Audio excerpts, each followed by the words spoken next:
Hi friends, welcome back to my YouTube channel Shailashekhar Kannada ವ್ಲಾಗ್ಸ್ಗೆ ಸ್ವಾಗತ. ನಾನು ಚೆನ್ನಾಗಿದ್ದೀನಿ, ನೀವೆಲ್ಲರೂ ಚೆನ್ನಾಗಿದ್ದೀರಾ ಅಂತ ಭಾವಿಸ್ತಾ ಇವತ್ತಿನ ವ್ಲಾಗ್ನ ಶುರು ಮಾಡ್ತಾಯಿದ್ದೀನಿ.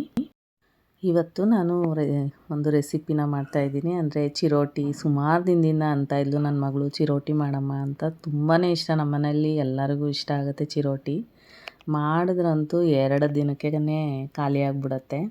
ಸೊ ಹಾಗಾಗಿ ಅವಳು ಸುಮಾರು ದಿನದಿಂದ ಬಂದಾಗೆಲ್ಲ ಅಮ್ಮ ಚಿರೋಟಿ ಮಾಡಿಕೊಡಮ್ಮ ಅಂತ ಕೇಳ್ತಾನೆ ಇದ್ಲು. ನನಗೆ ಟೈಮ್ ಇಲ್ದಲೆ ನಾನು ಮಾಡೇ ಇರಲಿಲ್ಲ. ಹಾಗಾಗಿ ಇವಾಗ ನೆನ್ನೆ ಸಂಜೆ ಚಿರೋಟಿನ ಮಾಡೋಣ ಅಂದ್ಬಿಟ್ಟು ಎಲ್ಲ ರೆಡಿ ಮಾಡ್ಕೊಂಡಿದ್ದೀನಿ. ಏನಿಲ್ಲ, ತುಂಬ ಸಿಂಪಲ್ ಇಂಗ್ರೀಡಿಯೆಂಟ್ಸ್ ಆದ್ರೂ ಟೈಮ್ ಮಾತ್ರ ಸಿಕ್ಕಾಪಟ್ಟೆ ಹಿಡಿಯುತ್ತೆ ಇದಂತೂ. 3 ಜನ ನಿಂತಿದ್ವಿ. ನಾನು ಅರ್ದು ಬೇಯಿಸೋದು, ನನ್ನ ಮಗಳು ಮಗ ಇಬ್ಬರೂ ಪೌಡರ್ನ ಅಂದರೆ ಪುಡಿ ಏನು ಮಾಡ್ಕೊಂಡಿರ್ತೀವೋ ಅದನ್ನು ಉದುರಿಸೋದು, ಈ ಥರ ಮಾಡ್ತಾಯಿದ್ರು. ಸುಮಾರು ಟೈಮ್ ಹಿಡಿಯುತ್ತೆ. ಒಂದು 1/4 kg ಮಾಡಿದ್ರೂ ಅದಕ್ಕೆ ತುಂಬ ಟೈಮ್ ಹಿಡಿಯುತ್ತೆ. ಇದು ನೋಡೋಕ್ಕೆ ತುಂಬ ಸಿಂಪಲ್ ಅನಿಸುತ್ತೆ, ತಿನ್ನೋಕ್ಕೆ ಮಾತ್ರ ಒಳ್ಳೆ ಟೇಸ್ಟಿಯಾಗಿರುತ್ತೆ. ಆದರೆ ಕೆಲಸ ಮಾತ್ರ ಸಿಕ್ಕಾಪಟ್ಟೆ ಹಿಡಿಯುತ್ತೆ. ಇನ್ನು ನಾವೇನೇ ಪ್ಯಾಕೆಟಲ್ಲಿ ತಂದಿದ್ರೂ ರೇಷನ್ನ ಒಂದು ಸತಿ ಜರಡಿ ಆಡ್ಕೊಳ್ಳೋದು ಒಳ್ಳೆಯದು ಅಂತ ಹೇಳ್ಬಿಟ್ಟು ನಾನು ಚಿರೋಟಿ ರವೆ 1 ಬಟ್ಲು ಮತ್ತು ಮೈದಾ ಹಿಟ್ಟು 1 ಬಟ್ಲು ತೊಗೊಂಡಿದ್ದೀನಿ.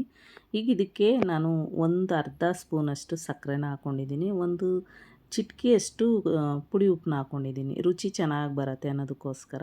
ಇದಿಷ್ಟು ಇಂಗ್ರೀಡಿಯೆಂಟ್ಸ್ನ ಹಾಕ್ಕೊಂಡು ನಾನಿವಾಗ ಚೆನ್ನಾಗಿ ನಾದಿ ಕಲಿಸ್ಕೊಳ್ತಾ ಇದ್ದೀನಿ. ಏನಿಲ್ಲ, ಪೂರಿ ಚಪಾತಿ ಈ ಥರ ಹಿಟ್ಟನ್ನ ಕಲಿಸ್ಕೊಳ್ತೀವಲ್ಲ ಅದೇ ಅದಕ್ಕೆ ಕಲಿಸ್ಕೊತಾ ಇದ್ದೀನಿ.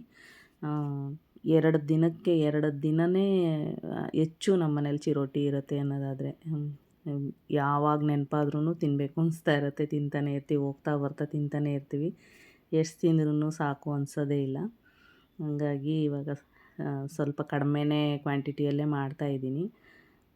ತುಂಬ ಟೈಮ್ ಹಿಡಿಯುತ್ತೆ, ಇದಿಷ್ಟು ಮಾಡೋಕ್ಕೇ ಸುಮಾರು ಟೈಮ್ ಹಿಡಿಯುತ್ತೆ.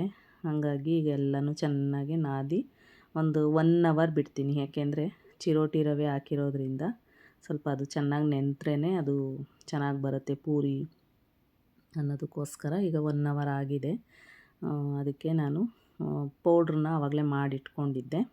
ಸಕ್ಕರೆ, ಇದಕ್ಕೆ ಮಿಕ್ಸ್ ಮಾಡೋಕ್ಕೆ ಸಕ್ಕರೆ ಮತ್ತು ಒಂದು ಸ್ವಲ್ಪ ಏಲಕ್ಕಿ, ಒಂದು ಸ್ವಲ್ಪ ಕಡಲೆ.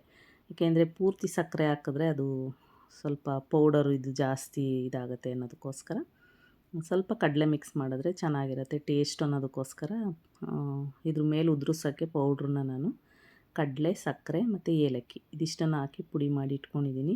ಈಗೆಲ್ಲವನ್ನು ನಾನು ಒಂದೇ ಸತಿ ಅರ್ದು ಇಟ್ಕೊಂಡಿಲ್ಲ, ಸ್ವಲ್ಪನೇ ಹರ್ಕೊಂಡು ನಾನು ಬೇಯಿಸ್ಕೊಳ್ತೀನಿ.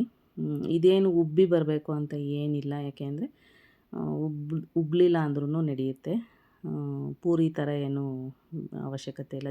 ಚಿಕ್ಕದಾಗೇ ಬೊಟ್ಟು ಮಾಡಿಕೊಂಡು ಈ ಥರ ಎಲ್ಲನೂ ನಾನು ಲಟ್ಟಿಸ್ಕೊಳ್ತಾ ಇದ್ದೀನಿ. ಯಾಕೆಂದರೆ ಅರಿಯೋಕ್ಕೆ ಈ ಥರ ರೌಂಡ್ ಶೇಪಲ್ಲಿ ಅರಿಯೋಕ್ಕೆ ಬರಲ್ಲ ಮಗಳಿಗೆ. ನನ್ನ ಮಗ ಅಕ್ಕ ಹರ್ಕೊಡ್ತಾಳೆ, ನೀನು ಬೇಯಿಸಮ್ಮ, ನಾನು ಪೌಡ್ರನ್ನ ಉದುರಿಸ್ತೀನಿ ಅಂತ ಹೇಳ್ದ. ಆದರೆ ನನಗೇನು ಅಂದರೆ ಅದು ಅವಳಿಗೆ ಅಷ್ಟು ನೀಟಾಗಿ ಅರಿಯೋಕ್ಕೆ ಬರಲ್ಲ ಅನ್ನೋದಕ್ಕೋಸ್ಕರ ನಾನೇ ಹರ್ಕೊಂಡು ನಾನೇ ಬೇಯಿಸಿರೋದ್ರಿಂದ, ಅಂದರೆ ಡೀಪ್ ಫ್ರೈ ಮಾಡಬೇಕಾಗಿರೋದ್ರಿಂದ ಇದು ಸ್ವಲ್ಪ ಕ್ರಿಸ್ಪಿಯಾಗಿ ಬ್ರೌನ್ ಕಲರ್ ಬರೋ ಥರ ಬೇಯಿಸ್ಕೊಂಡ್ರೆ ಟೇಸ್ಟ್ ಚೆನ್ನಾಗಿರುತ್ತೆ ತಿನ್ನೋಕ್ಕೆ. ಹಂಗಾಗಿ ಎಲ್ಲನೂ ಚೆನ್ನಾಗಿ ಈ ಥರ ಡೀಪ್ ಫ್ರೈಯಲ್ಲಿ ಎಲ್ಲ ಇದು ಮಾಡ್ಕೊಳ್ತಿದ್ದೀನಿ. ಪೂರಿನೆಲ್ಲನೂ ಬೇಯಿಸ್ಕೊಂಡು ಬಿಸಿಲು ಇರುವಾಗಲೇ ಪೌಡ್ರನ್ನ ಉದುರಿಸಿದ್ರೆ ಅದು ಕ್ಲೀನಾಗಿ ಕಚ್ಕೊಳ್ಳುತ್ತೆ ಅನ್ನೋದಕ್ಕೋಸ್ಕರ ಎರಡೆರಡೇ ಬೇಯಿಸಿ ಅವಳಿಗೆ ಕೊಡ್ತಾ ಹೋದೆ. ಅವಳು ಮತ್ತು ನನ್ನ ಮಗ ಇಬ್ಬರೂ ಎಲ್ಲದು ಚಿರೋಟಿ ಮೇಲೆಲ್ಲ ಪೌಡ್ರನ್ನ ಉದುರಿಸಿದ್ರು. ತುಂಬಾ ಟೇಸ್ಟಿಯಾಗಿರುತ್ತೆ, ಚೆನ್ನಾಗಿರುತ್ತೆ, ಮಾತ್ರ ತಿನ್ನೋಕ್ಕೆ ಮಾತ್ರ ಚೆನ್ನಾಗಿರುತ್ತೆ. ಬಟ್ ಕೆಲಸ ಸಿಕ್ಕಾಪಟ್ಟೆ ಹಿಡಿಯುತ್ತೆ.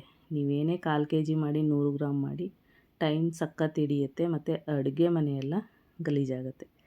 ಇದು ಕೆಲಸ ರಿಸ್ಕಿ ಕೆಲಸನೇ, ಆದ್ರೂ ಟೇಸ್ಟ್ ಚೆನ್ನಾಗಿರುತ್ತೆ ಅನ್ನೋದಕ್ಕೋಸ್ಕರ ಅವಳು ಸುಮಾರು ದಿನದಿಂದ ಅಂತಾನೇ ಇದ್ಲು. ಹಾಗಾಗಿ ಮಾಡಿಕೊಟ್ಟೆ. ಚೆನ್ನಾಗಿತ್ತು, ಟೇಸ್ಟಿಯಾಗಿ ಚೆನ್ನಾಗಿತ್ತು. ಒಂದು 30 ಪೀಸ್ ಏನೋ ಆಗಿತ್ತು. ಅವಳು ಅಲ್ಲಿಗೂ ತೊಗೊಂಡೋಗ್ತೀನಿ, ನನ್ನ ರೂಮ್ಮೇಟ್ ಇದ್ದಾರೆ ಅವ್ರಿಗೆಲ್ಲ ಕೊಡ್ತೀನಿ ಅಂತ ಹೇಳಿದ್ಲು. ಸೊ ಅವಳಿಗೆಲ್ಲ ಕೊಟ್ಟು ಇನ್ನು ಮಿಕ್ಕಿದ್ದೆಲ್ಲನೂ ನಾನು ಈ ಥರ ಸ್ಟೀಲ್ ಬಾಕ್ಸ್ಗೆ ಹಾಕಿ ಎತ್ತಿಟ್ಕೊಳ್ತಾ ಇದ್ದೀನಿ. ಇವತ್ತೇನಿಲ್ಲ, ತುಂಬ ಸಿಂಪಲ್ ವೀಡಿಯೋ, ನಿಮ್ಮೆಲ್ಲರಿಗೂ ಇಷ್ಟ ಆಗಿರುತ್ತೆ ಅಂತ ಭಾವಿಸ್ತೀನಿ. ಇದೊಂದು ಚಿಕ್ಕ ವಿಡಿಯೋ ಆಗಿತ್ತು, ನಿಮ್ಮ ಹತ್ರ ಶೇರ್ ಮಾಡ್ಕೋಬೇಕು ಅನ್ನಿಸ್ತು, ಹಾಗಾಗಿ ಶೇರ್ ಮಾಡ್ಕೊಂಡಿದ್ದೀನಿ. ಪ್ಲೀಸ್ ನನ್ನ ಚಾನಲನ್ನು ಸಬ್ಸ್ಕ್ರೈಬ್ ಮಾಡ್ಕೊಂಡು ಸಪೋರ್ಟ್ ಮಾಡಿ ಅಂತ ಹೇಳ್ತಾ ಮತ್ತೆ ಇನ್ನೊಂದು ಇಂಟ್ರೆಸ್ಟಿಂಗ್ ವಿಡಿಯೋದೊಂದಿಗೆ ಸಿಗ್ತೀನಿ. ಎಲ್ಲರಿಗೂ ನಮಸ್ಕಾರ.